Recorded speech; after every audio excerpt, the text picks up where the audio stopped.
K. Regli, and welcome to Sarah K. Connects. And in today's episode, we are talking about the ego, or more so, the lie of the ego. What is the ego? Why should you care? Why does it matter? What's going on? Do you like my plan? Commonly used in our vernacular is ego. They have an inflated ego to protect his ego. Ego, ah! We say it a lot, but I don't really think most of us know what it means. What is the ego? In the simplest term, it's like our perception of ourselves. And in a way, it's more of like our fear of how we're being perceived. We have this imaginary version of ourselves that we perceive to be who we are. Slide closer to the table. I'm gonna kind of make a little bit of a leap here, and some of y'all might drag me about it, but I don't care.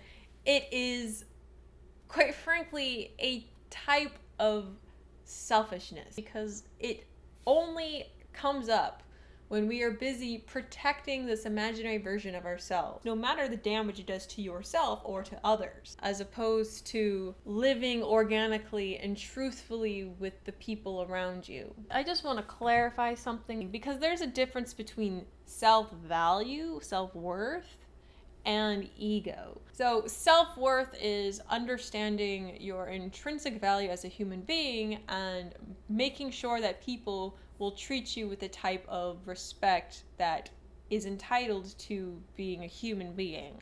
As opposed to ego is a protection of this perceived version of yourself.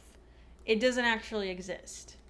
It's a perception. So where does this ego come from? Like, why do we have it? When children are really young, they don't have an ego. They don't have a sense of self. So once children become a little bit older though, they start becoming socialized. And when they're socialized, their cultural and social pressures begin to form around them. And in order to protect themselves, they create an ego. Now, an example of how this may come into play is that if a kid is naturally funny and naturally acts out in class, his teachers and the other students will reflect that upon him as, you act out in class, you're funny. And they begin to perceive themselves as being that person. And they want to maintain this sense of identity. They want to maintain this perceived version of themselves as being a class clown, and so in order to do that, they will protect it. So if another funny kid comes into the class, they can't be funnier than me, because I am the class clown, because that is what my ego told me I was. And being a class clown protects me in society because it gives me a sense of purpose and identity, even though it's not, you're just a person, that's not who you are. So is this ego really bad though? Like, what's wrong with someone seeing themselves as being a class clown? And what if your ego has good qualities? What if you want to be the smartest student or be a good husband or wife or something? Like, here's a reason why this is bad, even if it has a good quality. The first portion of it is that even if your ego identifies with a positive thing. You say, I am a loyal woman and my ego tells me such, and I will protect my ego. So she's not making it about being loving him, she's making it about herself. And the other flip side of that is that we can live in a disillusion as to who we actually are, because I might have told myself, hey, I am a loyal woman, I am a good woman, I am a good wife, I just made a mistake and had sex with somebody else. Your mistake was cheating, so you were not loyal. And some people may argue that cheating makes you not a good woman or a good wife. Rather than taking accountability of your actions and trying to right your wrongs, doing the apologies, recognizing how much you messed up, living in humility, and doing the work that it takes in order to rebuild trust and actually become a better wife, you're living in denial because your ego told you you're one thing, but your actions are doing something completely different. I get a little bit closer because I need to talk to you guys. Here is the lie of the ego. The ego tells you, you maintain my image as much as possible, you will get the life that you want. Your ego plays this movie in your head of saying, if I keep this image, I'm going to get this life that my imaginary version of myself had. But the problem with that is that your imaginary ego version movie self doesn't exist. That happily ever after that you're imagining in your ego head can't happen, because your ego is preventing you from actually living to your fullest. Whoa. Okay, so here's what the ego does to prevent you from living your fullest life. There is a book that I read in the colleges. I'm being truthful with y'all. I didn't read the whole book in college. Shocker! But it's called The Inner Game of Tennis. And what it is about is sports psychology. And in this particular book, it talks about how we have self one, self two. And self one, now all my athletes out here, hang with me because you'll know what I'm talking about. Self one is like you're at the baseball bat and you're like, you're all ready.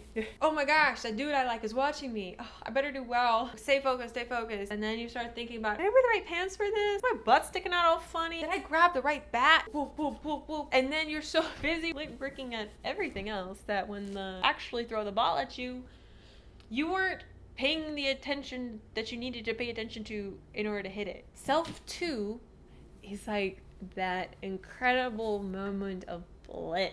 What happens is when you're in self two, though, is that you're paying so much attention to that ball, this feeling of everything kind of melting, and you're so present with what's happening that you are able to hit the ball out of the park, so to speak. You're so present, everything disappears. It's like in those movies where everything gets quiet and the magical big thing happens. But in real life, and why do I go through all this? Why do I tell you this? Is that self one is like the ego.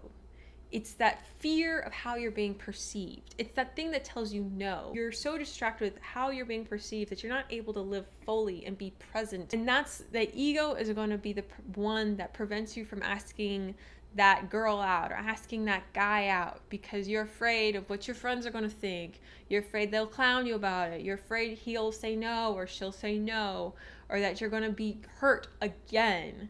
Ego is the thing that won't say, well, I already texted him once already today. I'm not going to text him again. You're like, I'm going to make him wait 3 hours because he made me wait 3 hours because I'm worthy of being paid attention to, and my ego says that that's what you should do, rather than just having good communication and just saying what you feel and what you want and being truthful and being present and caring about the person who's sitting right across from the table from you. I don't want your ego, I don't want my ego preventing us from living our lives to the fullest. Fear of our ideas being challenged because we might have to, change. Rather than recognizing that we're always in a state of growth, we keep these identifiers and we stick them to our ego. And we're like, you can't hurt me, world. I know who I am. I know what I want. And I won't let anyone hurt me because I'm going to let my ego protect me from you. And you just watch as that ego takes your entire life that you could have had because you were too prideful and selfish to live to the fullest. And I'm not saying this as a judgment. I'm saying this as someone who's living in it. And I am every day confronting things that my ego tells me I am and having to just throw it to the wind and trying to choose to not allow myself to care and choose to allow myself to be present with people in front of me and to be caring for them rather than thinking about myself all the time. It's a hard world out there, guys, and hopefully we can stay strong and build lives that we want and make big choices, and don't be afraid to make a fool of ourselves and put ourselves out there because you never know what'll happen. Thank you so much for watching, everybody. I hope that you found this to be fun. Thank you for hanging out with me and my plant again. And if you found this to be helpful, put a thumbs up. If you like this type of content, subscribe and press the bell button so you know what's going on. And I hope that you have a wonderful rest of your day, guys. Bye!